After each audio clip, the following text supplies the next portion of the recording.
ఈ ఊరికి ఇల్లు కట్టుకొని వస్తున్నామంటే మా సినిమా వాళ్ళందరూ కూడా మీకు ఏమైనా పిచ్చి పట్టిందా, అడవిలో ఉంటున్నారు మీరు, ఇక్కడికి ఎందుకు వెళ్తున్నారని అడిగారు. మాకు అక్కడ ప్లెజెంట్గా ఉంది, వెళ్తామని అన్నాము.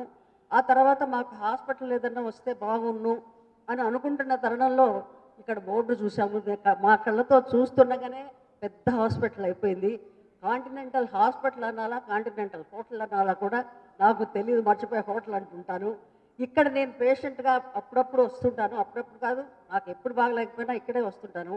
నిజంగా డాక్టర్ గారు చెప్పినట్టు ఇక్కడ వాళ్ళ వాళ్ళ మనుషుల బ్రెయిన్ ఎట్లా ఉందో ఇక్కడ స్టాఫ్ ముఖ్యంగా నేను చెప్తున్నాను. ఎవరీ హాస్పిటల్లో స్టాఫ్ చాలా రెక్లెస్నెస్గా ఉంటారు. పిఏపిని ఒకలాగా, బీదవాళ్ళని ఒకలాగా ఇలా చూస్తారు. కానీ ఇక్కడ నర్సుల దగ్గర నుంచి ఆయాల వరకు, ఫిజిషియన్ నుంచి అందరూ ఒక కుటుంబ మనుషుల్లాగా ఉంటారు. నేను ఎప్పుడు ఏ హాస్పిటల్ కూడా ఒకరోజు 2 రోజుల కంటే ఎక్కువ ఉండటం ఇష్టం ఉండదు. ఈ హాస్పిటల్లో నాకు ఉండాలంటే ఉంటున్నాను, చేసుకుంటున్నాను.